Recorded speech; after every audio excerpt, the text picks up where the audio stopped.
Normally when somebody dies, we say, this person is no more. But that's not the truth. He's no more the way you experience him, but he still is in many other ways. If you're awake and fast asleep at the same time, you're asleep and awake at the same time, this is called Turya. If you are in a state of Turya, we say you are a Mrityunjay, that means you're deathless.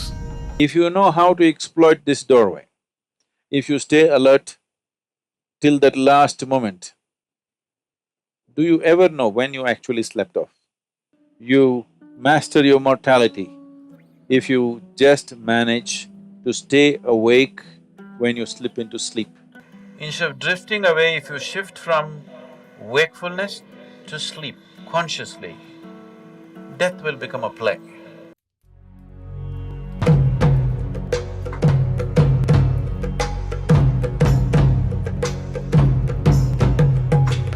Sadhguru, you said about life, and that brings a big question what doctors have about life. Now they say we have 1 trillion cells in our body, and each of these cells is living by itself. And when you say a patient is no more, it's just that the brain dies after 2 or 3 minutes, but still a large part of his body is still alive. So, and these cells, even when after the patient is dead, you take these cells and put in a culture. Those of you who are all shaving every day, even after you're dead, we still have to shave you, you know this. Yeah, the hair grows. That is why I'm ready, you know.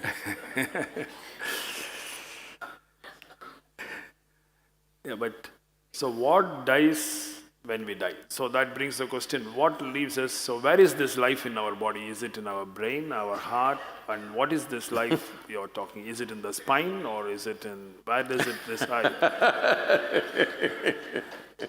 There's so many living people, you can ask them. Where are they? I think the religious beliefs have totally screwed up human mind so badly. Wait. That people cannot even know what's happening within themselves. They know the geography of heaven. Hello?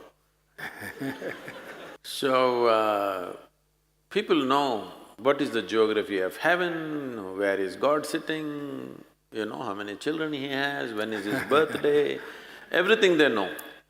How come they don't know where is their life? Isn't it ridiculous? Hello?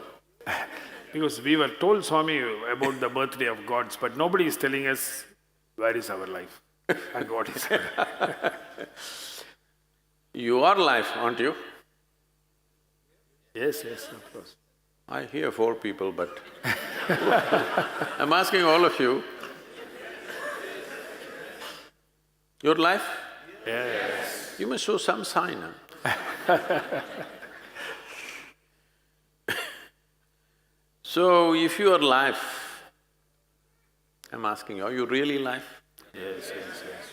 So, how come we know so many things and we don't know what is the nature of our life? Now, you asked why if somebody is dead, still some of the cells are active. As I said, dead bodies are given a shave up to 10–11 days. Why this is so? What we're calling as life physically is a mechanism on many different levels. There is hardware and there is software. You are core of hardware, bones. The software is equally important. Otherwise, how would a cell know that it's a human cell? That it is not a pig cell or a tree cell or something else? How does it know? Because there is an entire software, there is memory, evolutionary memory, genetic memory, karmic memory, there are varieties of memories imposed on every cell in the system so that it never gets confused. If you eat dog food for 3 days, you will not become a dog, isn't it? Because the memory is entrenched in this. So there is a whole software. The software package is actually bigger than the hardware. much bigger. And it is energized by what we are considering as a life force. In yoga, we call this prana. It manifests itself in 5 basic dimensions. There are other forms to it, which gets too complicated. 5 basic forms. These are called pranavayu, samanavayu, apanavayu, udanavayu and vyana. These have different functions.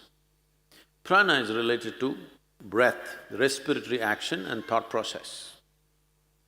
If the pranavayu depletes, your respiratory action will go away. So immediately doctor checks and says, he's dead. They'll try to pump their chest. If he doesn't come back, he's dead. Respiration and your pulmonary action are very directly connected. Once respiration stops, that process will naturally come to an end. So pranavayu is gone. It's not like one after another they will go. They will go at the same time, but one goes means this is gone. If samanavayu goes, this is in charge of generating heat in the system.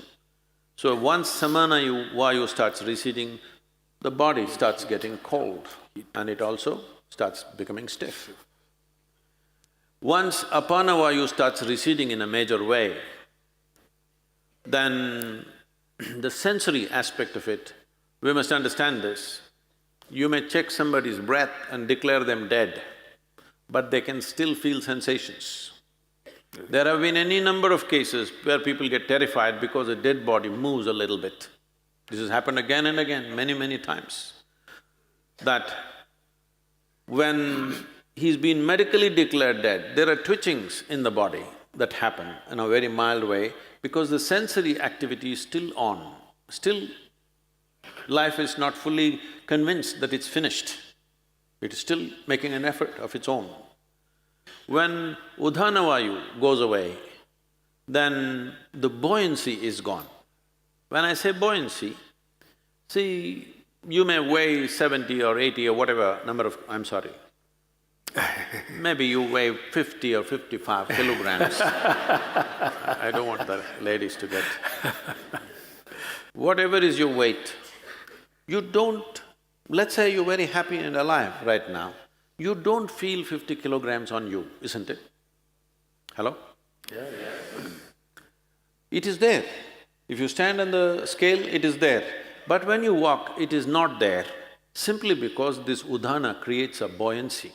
It makes you less available to gravity. There are yogic practices to activate this. There's a whole school of Udan in China, where you might have seen those movies, Hollywood movies, what is that? Crouching Tiger, something. What? Yeah. Yes. So these are Udan schools where they have mastery over Udana, where they can float around a little bit. Well, little exaggerated in the movies, but becomes lighter, more buoyant body. For a martial arts fighter, to be buoyant is important. There have been many cases where certain ballet dancers and martial arts experts have shown what is physically not possible they have done by leaping up to heights which all physicists believe is simply impossible. But they've gone beyond that level simply by creating more buoyancy. So udhana is in charge of buoyancy. Once udhana starts receding, suddenly body becomes heavy. Always it was the same weight. Weight does not increase, but you can feel the weight much more simply because udhana is gone. This doctors may know, maybe doctors don't do it, the people who work in the hospitals may know. Carrying a live person and a dead person, there's a big difference. Simply because udhana is gone, there's no buoyancy. The 4th dimension is called vyana. This is preservative in nature. If vyana recedes, even when you're alive, body will begin to rot. There are certain types of snake venoms which can do this. If they bite you, you will not die, but literally parts of the body will start falling apart simply because vyana will recede and it will start falling apart. So, once vyana recedes, the rotting process will begin. There are systems in yoga where we want all the 7 to go reasonably together, within 1.5 hours we want it to go. In normal death, depending upon the age of a person, how vibrant a particular body is, it may take a long time. When I say long time, up to 14 hours it may take. Vyana may take up to 14 days to leave. This is the reason why in this culture you have rituals running up to 14 days, because they feel the vyana may be still there, because when you bury a person, the vyana may be still hovering there, so up to 14 days. That is the reason why within 1.5 hours, in this in this culture that was the rule, if somebody dies within an hour and a half, you must cremate them. But then mistakes happened. When they were still alive, somebody put them on the funeral pyre, so they stretched it to 4 hours. Within 4 hours, you must cremate. But today, there are issues, all kinds of issues about it. So, people are waiting for 1 day, 2 days, daughter is in America, she has to come, she'll come after 3 days, and they will wait. But the idea is, for the one who is dead, we must understand this. You don't diagnose people as dead, you declare them dead, right? There's a difference. So when you declare them dead, for you they are dead. As far as that person is concerned, in a way, all that's happened is, he's disembodied. He's lost his body. All his life he lived thinking he's a body, never realizing the physical mass that we carry is an accumulation from this planet.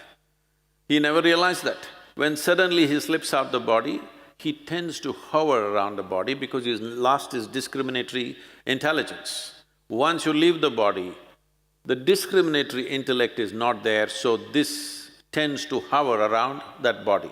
So in this culture we said, the moment we are sure that somebody is dead for sure, you must immediately cremate them, because it's good for that dead, so they know the game is up. And it's also good for the living.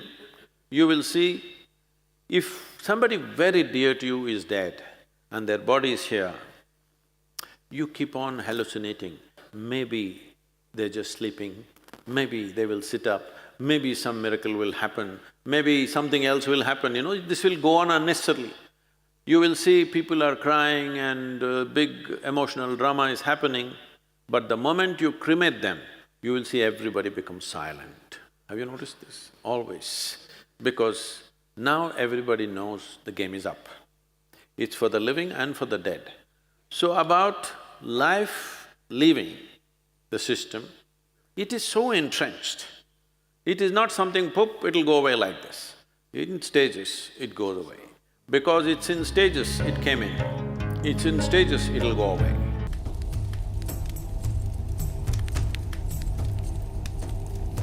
This disembodied life has no discriminatory mind. It will tend to go by its tendencies.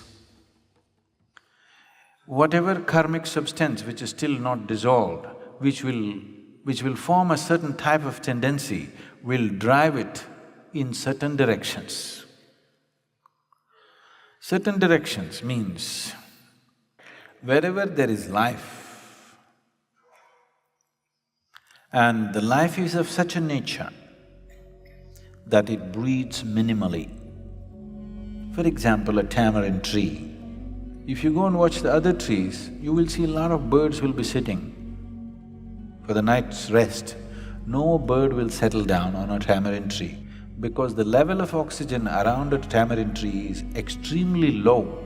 It may also move in the direction of a yogi who has a certain mastery over his breath because he is not breathing as much as others are breathing. A cobra also has a certain influence on this life simply because it holds its breath for long periods of time.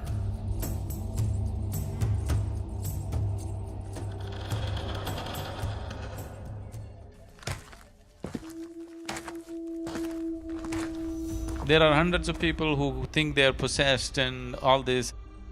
There is a science like that. One can use energies negatively to cause harm to somebody else. It's mostly receded, very little of that is happening. But if you live in certain areas, certain parts of the country, this is very rampant. One thing is, if you have such impacts, you come and sit in the sphere of Dhyanalinga,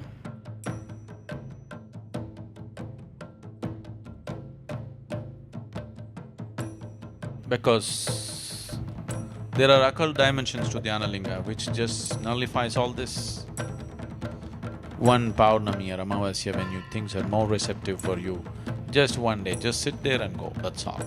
It gets taken care of.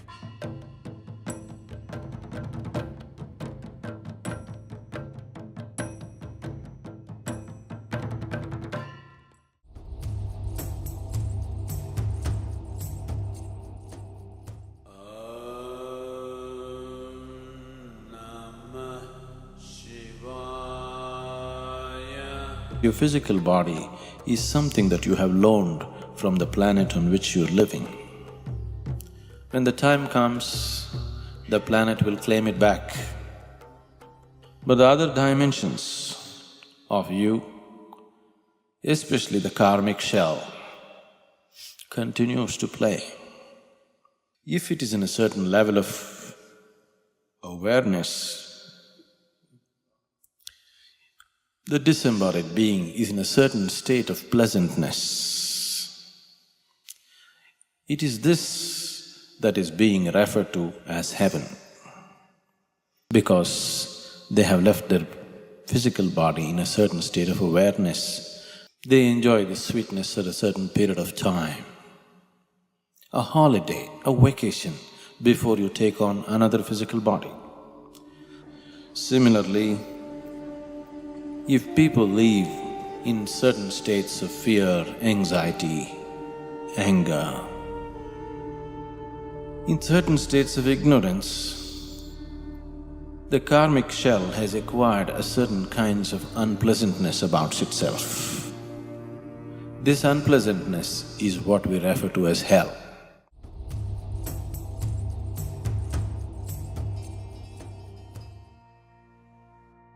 Normally when somebody dies, we say, this person is no more. But that's not the truth. He's no more the way you experience him, but he still is in any other way. Don't take body lightly. It's not a small imprisonment. Unless you break it open, you can't leave it, isn't it? But when one realizes how they got in, now they know how to leave. If a person consciously sheds the body without damaging the body in any way, like you shed your clothes, you shed your body fully consciously, then we say this is Mahasamadhi. When a person lives like this, that's the end.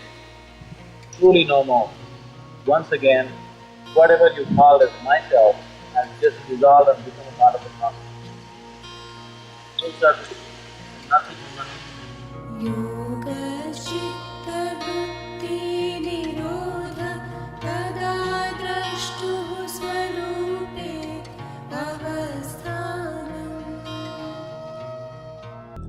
To that which we refer to as Shiva, the boundless reality is referred to as Shiva. The greatest of the yogis has been referred to as Shiva. His dance is referred to as Shiva, his music is referred to as Shiva, his stillness is referred to as Shiva. But of all this, he being a yogi is of the greatest importance in terms of opening up a door of possibility for every other human being. Somebody may be many things, but for the world, that dimension which is a possibility for the world is the most important thing. So he being a yogi is the most important thing. Being a yogi means many things. One aspect of a yogi is that he sleeps in his wakefulness and is awake in his sleep. That this must be fully awake, but if you check the parameters of the body, it must be asleep. In sleep, everything should be asleep, but you must be awake. Your body should sleep, your mind should sleep, everything should sleep, but you must be awake.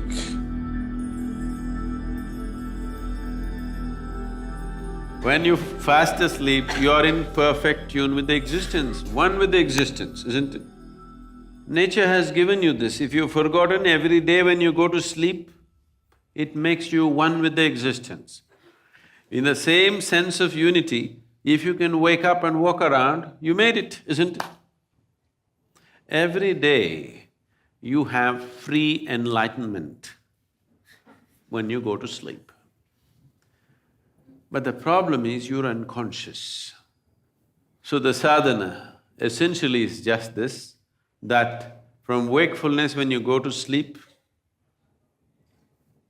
a certain part of you goes to sleep, a certain part of you, if it still stays awake, then you made it. Otherwise, when you wake up, a certain part of you still continues to sleep, then you made it.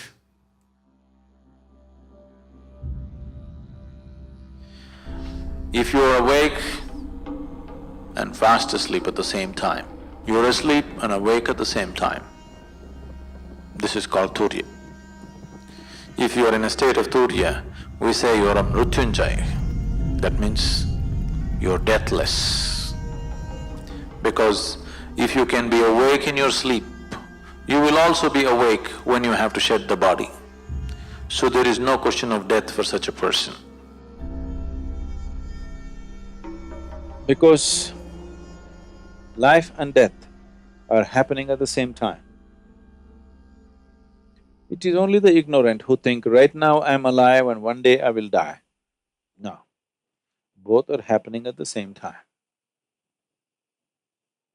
They are not two different things actually, only for the sake of understanding, we have to divide them. Otherwise it's just life and life. One dimension of life and another dimension of life. So this transition from one dimension of life to another becomes an easy doorway. Every day you have this doorway available to you, that is, between wakefulness and sleep is as good as life and death. If you know how to exploit this doorway, if you stay alert till that last moment, do you ever know when you actually slept off? You think you're there, but after some time, you don't know when you slept. If you can take yourself to that moment, it's as good as being conscious at the moment of death. You master your mortality if you just manage to stay awake when you slip into sleep. See, this is an opportunity for you. The best preparation for death is make an attempt to try to fall asleep consciously. Instead of drifting away, if you shift from wakefulness to sleep consciously, death will become a play. So, the moment of sleep is a tremendous opportunity. If you sleep in a certain way, tomorrow morning when you wake up, you can be significantly one notch up. Every day you have this opportunity to practice death. If you can manage that moment, like, you can do this consciously, right? Just like that, from wakefulness to sleep. If you can do it that way, that's it, you're mrityunjay, because there's no death for you.